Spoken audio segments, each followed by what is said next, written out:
Ladies and gentlemen, welcome back to the analysis of YOLENO TV. I hope you're well from wherever you're watching this channel. Now, ALFRED Keter is arguably one of the Rift Valley leaders who has refused to toe the line. In terms of no housing, no water, no schooling, no food, nothing. And I believed in them. But the moment they took office, I remember the president saying, the moment he drops the Bible, things will calm down. Everything went up. And you see, I realized immediately, I knew to some extent, I gave him 80% chance that he was going to transform this country, even when I believed in UDA. But I had that reservation to say.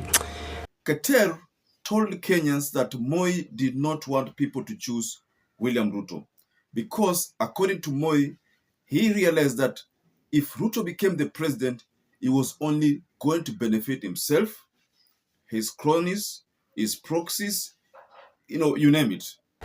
I know this person. Many members of parliament from our community, including the retired president, Moi, and the many, let me not mention names, had warned us against the president, telling us he will, the moment he becomes a leader in this country, it is for his own selfish good and not for the interest of the republic. So we knew. So I want us to go deeper into the remarks of ALFRED Keter. But before you do that, allow me to encourage you to please support this channel by subscribing, liking, and sharing our video. Those who supported us before, thank you so much for making this channel grow. ALFRED Keter is the only politician in the Rift Valley who has refused to toe the line. If I may take you back a bit to some of the leaders who at one particular time differed with William Samoei Ruto. One of them is Isaac Ruto. Isaac Ruto in 2017 also decided to differ with William Ruto fiercely. And you know the result? The result was there was a party that Isaac Ruto formed, which he thought he was going to make himself a kingpin of Rift Valley with that party. But unfortunately, he did not secure a re-election in 2017 for the Bomet governorship position. Isaac Ruto has recently decided to toe the line, and especially over the weekend during that rally where William Ruto had, toured the Rift Valley. If you saw one particular time there, William Ruto introduced Isaac Ruto, and then there was that, commotion between the supporters of Isaac Ruto and the supporters of Governor Bachok, Bomet County, which led to so many chaos. And also there's a video of people trooping to the governor's office to oust him. So these are some of the things which happened in the Rift Valley. So we come to ALFRED Keter's case. He has refused to toe the line. And that's why in an explosive debate interview on Spice FM, Keter reminded Kenyans about very, very shocking revelations. I want to share with you a section of that video so that it can get you started with some of the things which ALFRED Keter said. So watch this video. I know this person. Many members of parliament from our community, including the retired president, Moi, and the many, let me not mention names, had warned us against the president, telling us he will, the interest of the republic. So we knew we had those, because we believed in him and we had come a long way. Myself, ALFRED Keter, I was expelled from university for the same advocacy. And I stood at the time when Moi was the president against our community when they believed it is one of their own. And that is how I earned the respect by Moi. Moi retired and then let his soul rest in peace, knowing ALFRED Keter could not be compromised. So you're saying in this case then that regardless, if you had been in the seat, right, that if you had seen, if things had still been the same way and you were in that seat, that you would be speaking out in the manner in which you're speaking out today? It would be the same? I will be more dramatic because I have a position. When you're in parliament, I have a platform. I would have done more than what I'm doing at the moment because I believe as a matter of principle, whatever they are doing is wrong. Mheshimiwa, you are a two-term MP. That is not an easy thing. Most people just manage one term. You manage two.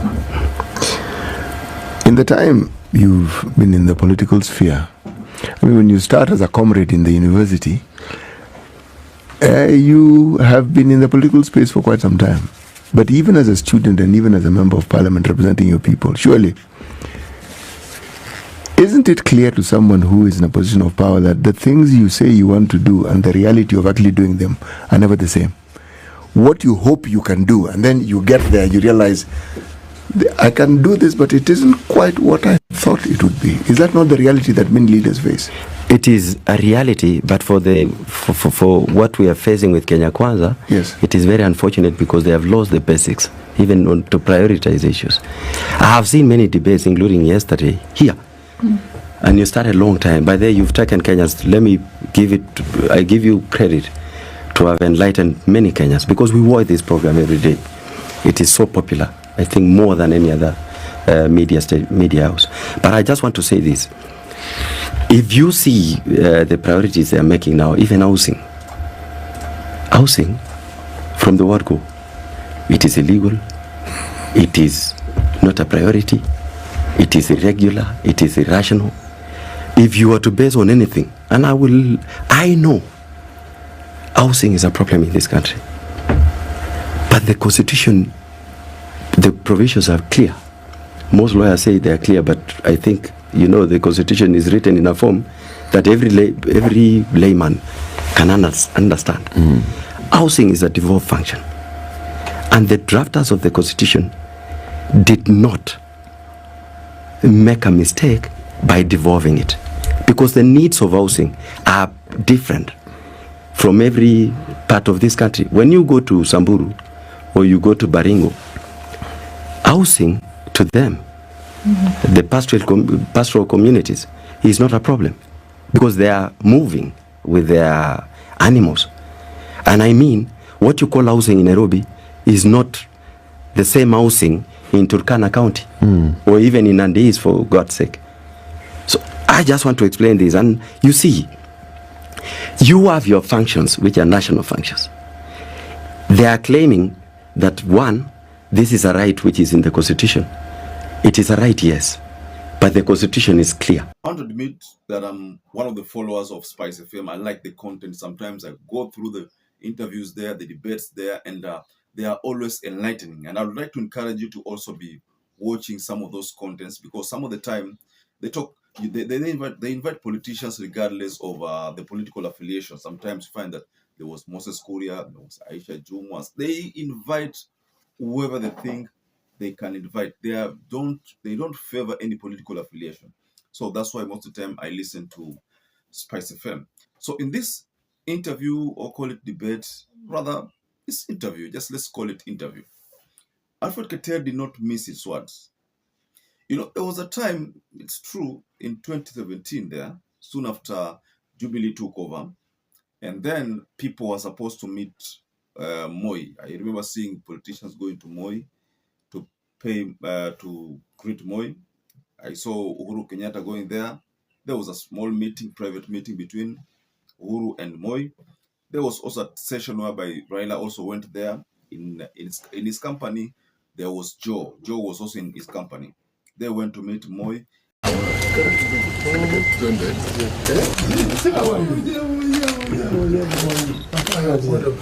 Your Excellency.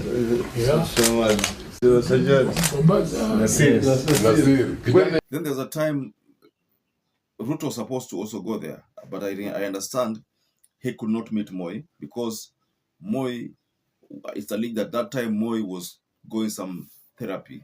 So Alfred Keter looks at the whole matter and realizes that there is something, kuna kitu kitafanyika. He is as sure as hell that there is something that is happening, and that explains why the Kenya Kwanza people are relentless and they want this housing levy policy to pass regardless. That's why, even despite the fact that there are people who went to court yesterday, they are not bothered. They say that hawatashindwa. Of course, we know that today, being the 21st of March, Okiya Omtata had promised that this is the day that he's going to take his petition there to court to legalize again the whole matter, because according to him, the whole issue is unconstitutional. It's totally illegal, despite the fact that William Ruto maintained that it's his duty to make sure that people get homes, they get houses. That's it, ladies and gentlemen. So, what Alfred Keter has said there, and if you are very, very keen watching the video I shared, listening to the words, then you will agree with the Alfred Keter that maybe that was the position of Moi. Don't trust Ruto. That is what Moi said, and Alfred Keter has just said it there during that Spice FM interview.